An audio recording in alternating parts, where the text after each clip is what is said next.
ನಮಸ್ತೆ ಪ್ರೀತಿಯ ಕನ್ನಡಿಗರಿಗೆ ರಿತೇಶ್ ಕನ್ನಡಿಗ ಕಿಚನ್ಸ್ಗೆ ಸ್ವಾಗತ ಸುಸ್ವಾಗತ. ನನ್ನ ಹೆಸರು ಯಶೋಧ. ನಾನು ಇವತ್ತು ಎಗ್ ಲಬ್ದರ್ನ ಮಾಡ್ತಾಯಿದ್ದೀನಿ. ಇದು ಸಿಂಪಲ್ಲಾಗಿ ಮನೇಲಿರುವಂತಹ ಐಟಮ್ಗಳಿಂದ ಮಾಡ್ಬೋದು. ನೋಡಿ, ಟೇಸ್ಟು ಮಾತ್ರ ಅಲ್ಟಿಮೇಟ್ ಆಗಿರುತ್ತೆ. ಮಾಡ್ಕೊಂಡು ನೋಡಿ. ಈ ಎಗ್ ಲಬ್ದಾರ್ ಮಾಡೋದಕ್ಕೆ ನಮಗೆ ಒಂದು 15 ನಿಮಿಷ ಸಾಕು. ಬಹಳ ಬೇಗನೆ ಆಗುತ್ತೆ. ಬ್ಯಾಚುಲರ್ಸು ಸಹ ಬೇಗನೆ ಮಾಡ್ಕೋಬಹುದು. ಇಂಥ ಸಿಂಪಲ್ ಅಡುಗೆಗಾಗಿ ನೀವು ರಿತೇಶ್ ಕನ್ನಡಿಗ ಕಿಚನ್ಸ್ನ ಸಬ್ಸ್ಕ್ರೈಬ್ ಮಾಡಿ ಮತ್ತು ಶೇರ್ ಮಾಡಿ. ಮೊದಲಿಗೆ ನಾನು ಇಲ್ಲಿ 2 ಟೊಮೊಟೊ ತೊಗೊತಾಯಿದ್ದೀನಿ ಮತ್ತು ಒಂದು 7ರಿಂದ 8 ಗೋಡಂಬಿ ತೊಗೊಂಡು ನೆನೆ ಹಾಕ್ಕೊಂಡಿದ್ದೀನಿ. ನೋಡಿ, ಇದು 2 ಅವರ್ ಆಗಿದೆ ನೆನೆ ಹಾಕಿ. ನಂತರ ಟೊಮೊಟೊ ಮತ್ತು ನೆನೆ ಹಾಕಿರೋಂಥ ಗೋಡಂಬಿ ಎರಡನ್ನು ಪೇಸ್ಟ್ ಮಾಡ್ಕೊಳ್ಳೋಣ. ನಾನು ಅದಕ್ಕೆ ಚಿಕ್ಕದು ಮಿಕ್ಸಿ ಜಾರ್ ತೊಗೊಂಡಿದ್ದೀನಿ.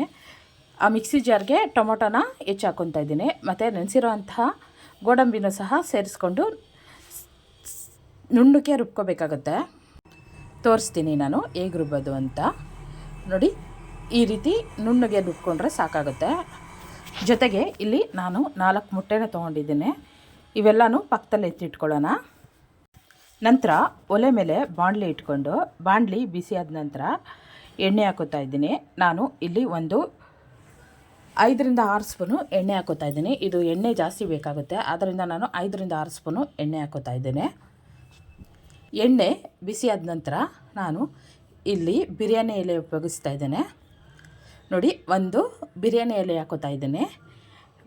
ಇದಾದ ನಂತರ ಒಂದು 4 ಏಲಕ್ಕಿ ಸೇರಿಸ್ಕೋತಾ ಇದ್ದೇನೆ. ಜೊತೆಗೆ ಸ್ವಲ್ಪ ಸೋಂಪು ಸೇರಿಸ್ತಾ ಇದ್ದೇನೆ. ಇದು ರುಚಿ ಕೊಡುತ್ತೆ ಅಂತ ಹೇಳಿ ಇಷ್ಟನ್ನು ಸೇರಿಸ್ಬಿಟ್ಟು ಸ್ವಲ್ಪ ಫ್ರೈ ಮಾಡಿ. ಈ ಎಲ್ಲ ಸಾಮಗ್ರಿಗಳು ಫ್ರೈ ಆದ ನಂತರ ನಾನು ಇಲ್ಲಿ 2 ಈರುಳ್ಳಿನ ತಗೊಂಡು ತುರ್ಕೊಂಡಿದ್ದೀನಿ. ಹೆಚ್ಕೊಂಡಿಲ್ಲ. ಇಲ್ಲಿ ಈರುಳ್ಳಿ ತುರ್ಕೋಬೇಕಾಗತ್ತೆ, ಹೆಚ್ಕೋಬಾರ್ದು ಸಣ್ಣಕ್ಕೆ. ನೋಡಿ, ಈ ರೀತಿ ತುರಿದಿರೋ ಈರುಳ್ಳಿನ ನಾವು ಎಣ್ಣೆಗೆ ಸೇರಿಸ್ಕೊಂಡು ಫ್ರೈ ಮಾಡ್ಕೋಬೇಕು. ಇದನ್ನು ಚೆನ್ನಾಗಿ ಫ್ರೈ ಮಾಡ್ಕೋಬೇಕಾಗುತ್ತೆ, ಆದರೆ ಜಾಸ್ತಿ ಕೆಂಪಗಾಗೋವರೆಗೂ ಬೇಡ, ಮೀಡಿಯಮಾಗಿ ಫ್ರೈ ಮಾಡ್ಕೋಬೇಕಾಗುತ್ತೆ. ಒಂದು 3 ನಿಮಿಷ ಈರುಳ್ಳಿ ಫ್ರೈ ಮಾಡ್ಕೊಳ್ಳಿ. ಈರುಳ್ಳಿ ಫ್ರೈ ಆದ ನಂತರ ನಾನು ಇಲ್ಲಿ ಒಂದು ಅರ್ಧ ಸ್ಪೂನು ಬೆಳ್ಳುಳ್ಳಿ ಮತ್ತು ಶುಂಠಿ ಚಚ್ಚಿರೋ ಅಂಥದ್ದನ್ನು ತಗೊಂಡು ಸೇರಿಸ್ಕೊತಾ ಇದ್ದೀನಿ. ಅದನ್ನು ನೀಟಾಗಿ ಫ್ರೈ ಮಾಡ್ಕೊಳ್ಳಿ. ಅದೊಂದು 2 ನಿಮಿಷ ಫ್ರೈ ಆಗಲಿ. ಇವೆಲ್ಲ ಫ್ರೈ ಆದ ನಂತರ ಮಸಾಲೆ ಪುಡಿಗಳನ್ನ ಸೇರಿಸ್ಕೋಬೇಕಾಗುತ್ತೆ. ನೋಡಿ, ಈ ರೀತಿ ಫ್ರೈ ಆಗಲಿ. ಚೆನ್ನಾಗಿ ಫ್ರೈ ಆದ ನಂತರ ನಾನು ಇಲ್ಲಿ ಒಂದು ಅರ್ಧ ಸ್ಪೂನು ಖಾರದ ಪುಡಿ ಉಪಯೋಗಿಸ್ತಾ ಇದ್ದೀನಿ. ನಾವು ಸ್ವಲ್ಪ ಖಾರ ಕಮ್ಮಿ ತಿನ್ನೋದ್ರಿಂದ ಸ್ವಲ್ಪ ಖಾರ ಕಮ್ಮಿನೇ ಹಾಕೋತಾ ಇದ್ದೀನಿ. ನಿಮಗೆ ಬೇಕು ಅಂದರೆ ಒಂದು 3/4 ಅಥವಾ 1 ಸ್ಪೂನು ಖಾರ ಉಪಯೋಗಿಸ್ಬೋದು. ಇದಾದ ನಂತರ ನಾನು ಇದಕ್ಕೆ ಒಂದು ಅರ್ಧ ಸ್ಪೂನು ಧನಿಯಾ ಪುಡಿ ಸೇರಿಸ್ತಾ ಇದ್ದೇನೆ. ಅದನ್ನು ಸಹ ಮಿಕ್ಸ್ ಮಾಡ್ಕೊಳ್ಳಿ. ನಂತರ ಒಂದು 1/4 ಸ್ಪೂನಷ್ಟು ಅರಿಶಿಣದ ಪುಡಿನೂ ಸೇರಿಸ್ಕೊತಾ ಇದ್ದೀನಿ. ಇಷ್ಟು ಮಸಾಲೆ ಪುಡಿ ಹಾಕ್ಕೊಂಡು ನೀಟಾಗಿ ಮಿಕ್ಸ್ ಮಾಡ್ಕೊಳ್ಳಿ. ತಳ ಹಿಡಿಯೋದಂಗೆ ನೋಡ್ಕೋತಾ ಇರಿ. ನೀಟಾಗಿ ಮಿಕ್ಸ್ ಮಾಡ್ಕೊಂಡ ನಂತರ ಈಗ ನಾವು ರುಬ್ಬಿಟ್ಟಿದ್ದೀವಲ್ಲ ಅದನ್ನು ಸಹ ಸೇರಿಸ್ಕೊಳ್ಳೋಣ. ನೋಡಿ, ಈ ರೀತಿ ನುಣ್ಣಗೆ ರುಬ್ಬಿಟ್ಕೊಂಡು ಪೇಸ್ಟ್ ಮಾಡ್ಕೊಂಡಿದ್ದೀವಲ್ಲ ಅದನ್ನು ಸೇರಿಸ್ಕೊಂಡು ನೀಟಾಗಿ ಒಂದು ಸರಿ ಮಿಕ್ಸ್ ಮಾಡ್ಕೊಳ್ಳೋಣ.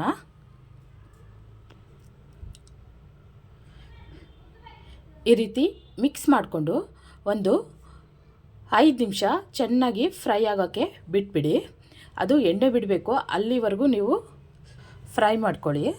ನಂತರ ಇದಕ್ಕೆ ಸ್ವಲ್ಪ ರುಬ್ಬಿಟ್ಟಿದ್ದೀವಲ್ಲ ಅದಕ್ಕೆ ಮಿಕ್ಸಿ ಜಾರ್ಗೆ ಒಂದೇ ಒಂದು ಸ್ವಲ್ಪ ನೀರು ಹಾಕ್ಕೊಂಡು ಈ ಗ್ರೇವಿಗೆ ಸೇರಿಸ್ಕೊಂಡು ಇನ್ನೊಂದು ಸಾರಿ ಮಿಕ್ಸ್ ಮಾಡ್ಕೊಳ್ಳಿ. ಯಾಕಂದರೆ ನಾವು ಇದಕ್ಕೆ ಮೊಟ್ಟೆ ಒಡೆದಾಕ್ತೀವಿ, ಅದು ಬೇಯಬೇಕಲ್ಲ, ಅದಕ್ಕೋಸ್ಕರ ನೀವು ನೋಡ್ಕೊಳ್ಳಿ ಒಂದು ಸಾರಿ ಯಾವ ರೀತಿ ಇರುತ್ತೆ ಇದು ಅಂತ ಹೇಳಿ. ಈ ರೀತಿ ಸ್ವಲ್ಪ ನೀರಾಗೇ ಇರಬೇಕು, ಚೆನ್ನಾಗಿ ಬೇಯಬೇಕು ಮೊಟ್ಟೆನೂ ಸಹ ಇದರಲ್ಲೇ. ಅದರಿಂದ ನೋಡಿ, ಈ ರೀತಿ ಆದಮೇಲೆ ಒಂದು 2 ಕುದಿ ಬರಲಿ. ಈ ರೀತಿ ಕುದಿ ಬರಲಿ. ಇದಾದ ನಂತರ ನಾವು ಇದಕ್ಕೆ ಹಾಕಿರ್ತೀವಲ್ಲ ಪಲಾವ್ ಎಲೆ ಮತ್ತು ಏಲಕ್ಕಿ ತೆಗೆದು ಬಿಡೋಣ. ಯಾಕಂದರೆ ಅದು ಮೊಟ್ಟೆ ಜೊತೆ ಸಿಕ್ಕಿದ್ರೆ ಚೆನ್ನಾಗಿರಲ್ಲ, ಅದರಿಂದ ಮತ್ತು ಫ್ಲೇವರು ಬಿಟ್ಕೊಂಡಿರುತ್ತಲ್ಲ ಅದರಿಂದ ಅದನ್ನು ತೆಗೆದುಬಿಡಿ. ಇವಾಗ ಸ್ವಲ್ಪ ಹೆಚ್ಚಿಟ್ಟಿರುವಂಥ ಕೊತ್ತಂಬರಿನ ಸೇರಿಸ್ಕೊತಾ ಇದ್ದೀನಿ. ಸಣ್ಣದಾಗಿ ಕೊತ್ತಂಬರಿ ಹೆಚ್ಚಿಟ್ಕೊಂಡಿದ್ದೀನಿ, ಅದನ್ನು ಗ್ರೇವಿಗೆ ಸೇರಿಸ್ಕೊತಾ ಇದ್ದೀನಿ. ನೋಡಿ ಈ ರೀತಿ ಗ್ರೇವಿಗೆ ಸೇರಿಸ್ಕೊಂಡು ಒಂದು ಸಾರಿ ಮಿಕ್ಸ್ ಮಾಡ್ಕೊಳ್ಳಿ. ಈಗ ಗ್ರೇವಿ ರೆಡಿಯಾಗಿದೆ. ಇದಾದಮೇಲೆ ನೋಡಿಕೊಂಡು ನೀವು ಇನ್ನೊಂದು ಸ್ವಲ್ಪ ನೀರು ಬೇಕು ಅಂದರೆ ಹಾಕ್ಕೊಡಿ, ಯಾಕಂದರೆ ಮೊಟ್ಟೆ ಒಡೆದಾಕ್ತೀವಲ್ಲ ಆದ್ದರಿಂದ. ಇದ್ರ ಜೊತೆಗೇ ಸ್ವಲ್ಪ ಕಸ್ತೂರಿ ಮೇಥಿ ತೊಗೊಂಡಿದ್ದೀನಿ, ಅದನ್ನು ಸಹ ಕೈಯಲ್ಲಿ ಉಜ್ಕೊಂಬಿಟ್ಟು ಹಾಕೋತಾ ಇದ್ದೀನಿ. ಈ ರೀತಿ ಕೈಯಲ್ಲಿ ಉಜ್ಕೊಂಡು ಹಾಕ್ಕೊಂಡು ಮಿಕ್ಸ್ ಮಾಡ್ಕೊತಾ ಇದ್ದೇನೆ. ಇದ್ರ ಜೊತೆಗೆ ರುಚಿಗೆ ತಕ್ಕಷ್ಟು ಉಪ್ಪನ್ನು ಸೇರಿಸ್ಕೊಂಡಿದ್ದೇನೆ. ನೋಡಿ ಈ ರೀತಿ ಮಿಕ್ಸ್ ಮಾಡಿಕೊಂಡು ನಾನು ಸ್ವಲ್ಪ ನೀರು ಸೇರಿಸ್ಕೊಂಡು ಗ್ರೇವಿ ಸ್ವಲ್ಪ ನೀರಾಗಿ ಮಾಡ್ಕೊತಾ ಇದ್ದೀನಿ. ನೋಡಿ ಇಷ್ಟು ನೀರಾದರೆ ಸಾಕು, ಇದಕ್ಕಿಂತ ನೀರಾದರೆ ಚೆನ್ನಾಗಿರೋದಿಲ್ಲ. ಈಗ ಕರೆಕ್ಟಾಗಿದೆ. ಈಗ ನಾನು ಇದಕ್ಕೆ ಒಂದೊಂದೇ ಮೊಟ್ಟೆನ ಒಡೆದು ಬಿಟ್ಕೋತೀನಿ. ಇಲ್ಲಿ ನಾನು 4 ಮೊಟ್ಟೆ ತೊಗೊಂಡಿದ್ದೀನಿ. 4 ಮೊಟ್ಟೆಯಲ್ಲಿ ಒಂದೊಂದೇ ಮೊಟ್ಟೆನ ಈ ರೀತಿ ಒಂದು ಬಟ್ಲಿಗೆ ಒಡೆದು ಬಿಟ್ಕೋತಾ ಇದ್ದೀನಿ. ನೀವು ಬೇಕು ಅಂದರೆ ಹಾಗೆ ಬಿಟ್ಕೋಬೋದು. ನಾನು ಮೊಟ್ಟೆ ಸಿಪ್ಪೆ ಬಿದ್ದೋಗುತ್ತೆ ಅಂತ ಹೇಳಿ ಈ ರೀತಿ ಒಂದೊಂದನ್ನೇ ಮೊಟ್ಟೆನ ಬಿಟ್ಕೋತಾ ಇದ್ದೀನಿ. ಈ ರೀತಿ 4 ಮೊಟ್ಟೆನೂ ಬಿಟ್ಕೊಂಡು ಸ್ವಲ್ಪ ಹೆಚ್ಚಿರುವಂಥ ಕೊತ್ತಂಬರಿನೂ ಸಹ ಸೇರಿಸ್ಕೊಂಡು ಮುಚ್ಕೋಬೇಕಾಗುತ್ತೆ. ಇದಾದಮೇಲೆ ನೀವು ಏನು ಮಾಡೋಕ್ಕೆ ಹೋಗಬೇಡಿ, ಕೈ ಆಡ್ಸೋಕ್ಕೆ ಹೋಗಬೇಡಿ. ನಾನು ಇವಾಗ ಒಂದು ಮುಚ್ಚಳ ಮುಚ್ತಾ ಇದ್ದೀನಿ.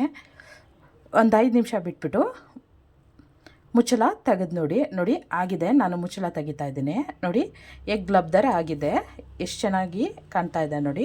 ಇದನ್ನು ನೀವು ಪೂರಿ ಜೊತೆಗೆ, ಪರೋಟೋ ಜೊತೆಗೆ, ದೋಸೆ ಜೊತೆಗೆ ಮತ್ತು ಅನ್ನದ ಜೊತೆಗೆ ನೆಂಚ್ಕೊಂಡು ತಿನ್ಬೋದು. ಸೂಪರಾಗಿರುತ್ತೆ. ಈ ರೆಸಿಪಿ ಟ್ರೈ ಮಾಡಿಬಿಟ್ಟು ನನಗೆ ಕಮೆಂಟ್ ಮಾಡಿ ಹೇಗಿತ್ತು ಅಂತ ಹೇಳಿ. ನನ್ನ ವಿಡಿಯೋ ಇಷ್ಟವಾದಲ್ಲಿ ಲೈಕ್ ಮಾಡಿ, ಶೇರ್ ಮಾಡಿ, ಸಬ್ಸ್ಕ್ರೈಬ್ ಆಗಿ. ಧನ್ಯವಾದಗಳು ಗೆಳೆಯರೆ.